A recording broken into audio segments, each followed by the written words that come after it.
म चाहिँ बिहान बिहानै उठिसकेपछि चाहिँ चिया बनाएँ होइन। अनि चिया बनाएपछि चाहिँ बहिनी र म चाहिँ चिया खानलाई बसेँ पपसँग। पप पनि थियो नि त। अनि मम्मी चाहिँ पसल गइसकेको थियो। अनि त्यहाँबाट माथि मामा घर जानु पऱ्यो भनेर म र बहिनी चाहिँ छाता बोक्दै हिँड्न थिएँ।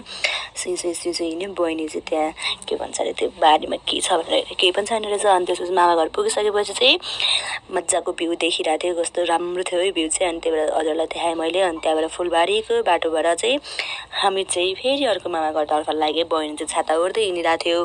पानी परिरहेको थियो नि त हल्का हल्का। त्यही भएर चाहिँ हामी हिँड्दा थियो। अनि माथि चाहिँ भाइ र पर्मिला बसिरहेको रहेछ। अनि बहिनी चाहिँ कुद्दै गयो। एकछिन नकुद मैले देखेन बाबुलाई भनेर कराइरहेको थियो। अनि छाता छिकिरहेको थियो कि पन्छाइरहेको थियो। अनि त्यहाँबाट मैले चाहिँ बाबु बाबु भन्दै बाबुलाई त्यो गरेँ होइन। अनि त्यहाँबाट चाहिँ बाबुसँग एकछिन खेलेँ। अनि त्यहाँबाट कस्तो राम्रो फुल फलिरहेको रहेछ। अनि त्यहाँबाट मैले चाहिँ भिडियो बनाउन लागि म चाहिँ भिडियो बनाएँ होइन। अनि त्यहाँबाट चाहिँ हामी खानासाना खाएर ऐसोले टिप्न जाऊँ भनेर चाहिँ हामी लागेँ। अनि मैले चाहिँ हामी चाहिँ 4 जना थियौँ कि बहिनी सबैजना बहिनी हो। अनि 4 जना थियो। अनि ऐसेलु पनि हेरेँ अहिले हल्का हल्का मात्र थियो पाकेको चाहिँ थिएन। त्यही पनि हामीले खाएँ। अनि त्यहाँबाट चाहिँ हामी हल्का तलको बाटो लाग्यो। त्यहाँ पनि होला कि ऐसेलुहरू भनेर लाग्यो होइन। अनि त्यहाँबाट चाहिँ हामी चाहिँ माथिबाट आयो भनेर देखाएर रहेछ। अनि ऐसेलु टिपिरहेको थियो मस्तले ऐसेलु टिपिरहेको थियो। मलाई चाहिँ खोजिदिइरहेको अनि त्यहाँबाट बहिनीहरू चाहिँ मेरो पछि आउँछ जागो होइन। अनि कस्तो राम्रो भ्यू देखिरहेको थियो हेर्नु न। पानी परेको थियो नि त। पानी परिसकेपछि त कस्तो दामी भ्यू देख्छ वाउवाला होइन। अनि त्यसपछि चाहिँ हामी आएँ। म चाहिँ आएँ माथि तलबाट ऐसेलु टिपेर आएँ। धेरै थिएन 7-8वटा जति थियो। अनि त्यहाँबाट चाहिँ यिनीहरू चाहिँ खानालाई हेर्नु नि त्यहाँ त्यो गरेर। अनि बहिनी चाहिँ तल गयो। मैले त्यता कराइरहेको थिएँ के गर्न गएको तल भनेर कराइरहेको थिएँ। अनि त्यहाँबाट मैले चाहिँ ऐसेलु बारेँ है। दुईवटा मात्रै पऱ्यो भागमा। अनि मलाई चाहिँ 3टा पऱ्यो किनभने मैले टिपेको भाग पनि एउटा खाइदिउँ न बढी भनेर कि होइन। अनि त्यसपछि चाहिँ दिएँ यिनीहरूलाई। अनि मैले पनि खाएँ होइन।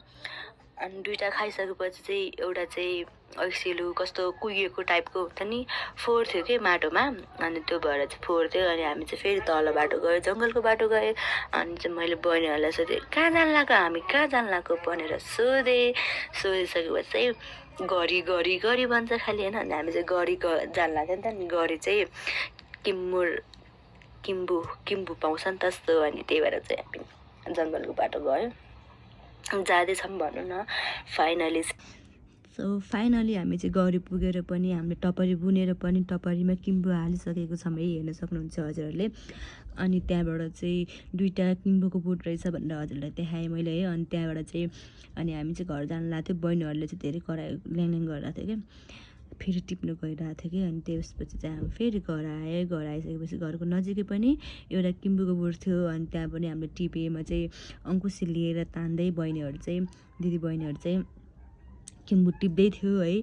अनि त्यसपछि म चाहिँ झुन्डिरहेको थिएँ छिटो टिप भन्दै कराइरहेको थिएँ बहिनीहरूलाई होइन। अनि त्यहाँबाट चाहिँ टिप्यो उनीहरूले टिप्दै थियो। अनि खै तँलाई पनि देखाउँछु भनेर मलाई पनि देखायो है।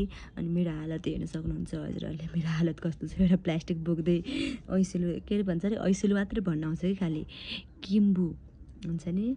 अनि अङ्कुशीले तान्दै मैले चाहिँ उनीहरूलाई सजिलो होस् भनेर तान्दै उनीहरू चाहिँ टिप्दै गरिरहेको थियो नि त। अब टिप्ने मान्छेको सबैको हात रातो थियो नि त। अनि ल त हामी भिडियो बनाऊँ भनेर मैले चाहिँ भिडियो बनाइहालेँ। अनि त्यसपछि बहिनी चाहिँ किम्बु पखालिरहेको थियो बातामा राखेर। सो हामीले चाहिँ पखालिरहेछौँ है। अनि पखालिसकेपछि चाहिँ हामीले साध्यौँ त्यसलाई होइन खुर्सानी नुनहरू राखेर चिनी हालेर साधेपछि चाहिँ साधेको चाहिँ देखाएन जे होस् होइन पखालेकोसम्म चाहिँ देखाएँ।